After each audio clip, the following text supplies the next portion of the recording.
This festival is it's a spring festival. We call it the Spring Express.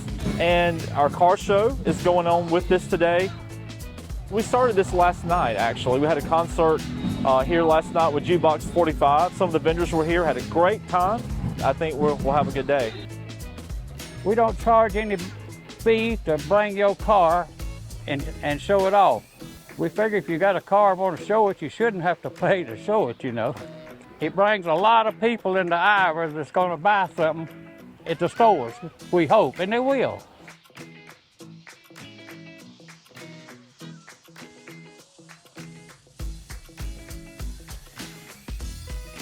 Well, I've had it for quite a while.